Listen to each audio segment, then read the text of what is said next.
Hello, Candice, Oneida here. And what I'm going to talk to you about now is what I call true and false masculine and feminine.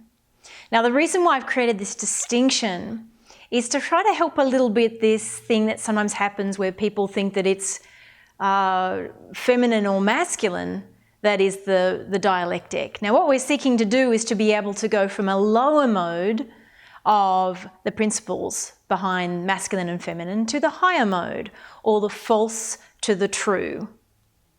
So I want to focus here at the moment on the feminine component, the true and the false feminine. So the false feminine would look like this. It would be drama, histrionics, dullness, shrinking, focusing on outward beauty and servitude. Now, these are illustrated by what I call the maid and the princess archetypes that we're going to go into in a minute. Now, the true feminine looks like this: generative, regenerative, nourishing, flow, inner beauty, flow, power, supportive, harmony, and community.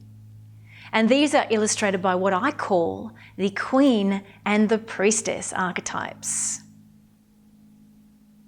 Now, I want to dive in a little bit deeper about these 4 feminine archetypes that help to illustrate what I call false feminine and true feminine, or lower feminine and higher feminine. Now, the false feminine archetypes are that of the maid and the princess.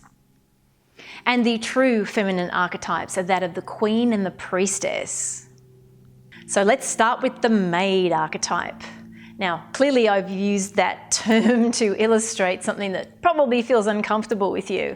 But as we go through these archetypes, what I really want you to do is I want you just to have an honest internal reflection of yourself and see where you might go into your maid at times or your princess at times, and where you actually stand up in your queen and where your priestess may come out. So this is for you to have a process of self-examination at the moment. So let's start with the maid. So, the maid archetype. Essentially, she has no or very low self-esteem. She doesn't have a sense of centre or alignment or self-knowledge. She doesn't know what she wants. Essentially, she's a victim. She ends up in servitude to everyone and everything. And she really doesn't have any faith in life or the flow of life to provide for her. So now let's have a look at the princess archetype.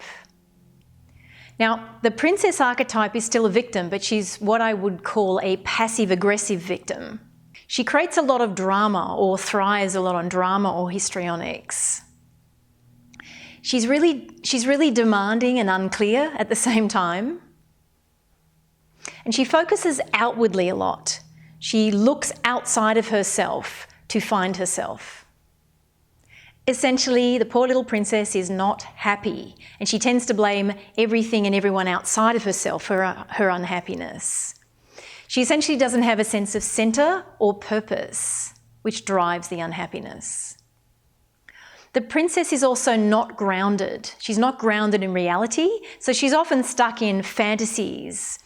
She projects a lot into the future and isn't very present. She then ends up manipulating the world around her to try to manipulate things around her to fit into her view of reality.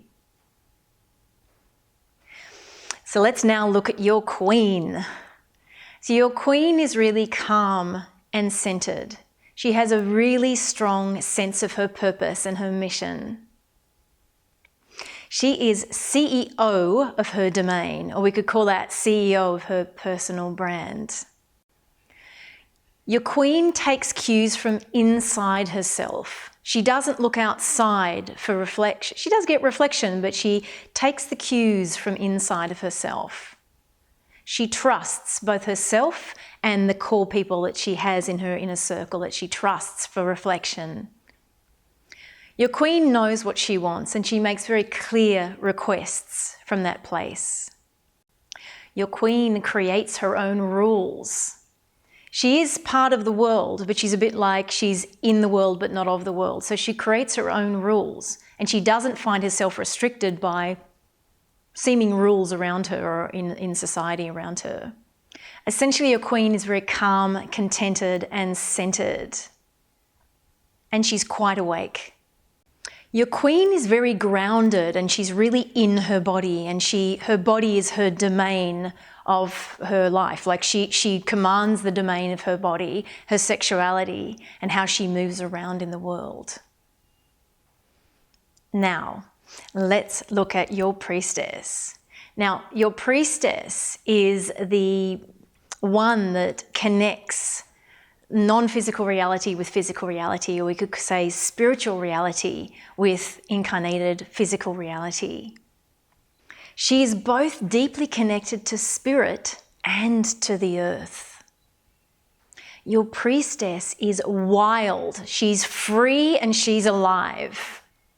In fact, your priestess reveals herself in the bedroom. She knows surrender. She is all about surrender, surrendering to life, surrendering to her partner, and surrendering to whatever is coming toward her.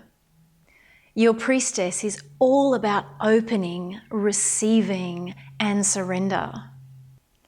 Your priestess is all about opening the mysteries and love. And your priestess is playful and childlike. She also doesn't have any rules. She's kind of not of this world, but then she doesn't have any boundaries either. Now, I want you to take that look at the feminine archetypes. And again, I want you to go inside and I want you to take an honest assessment of yourself about when you're in even the lower mode, the false feminine archetypes, as well as when you're in the higher mode, the true feminine archetypes. And then watch yourself in the world and watch others too. Because there's so much we can learn by watching other people, but if you can be really, really awakened, then you actually watch yourself. So watch yourself. What sort of situations actually trigger you to go into your princess, or where you find yourself in your victim and in your maid. And then see where you are starting to step up more and more into your queen and your priestess.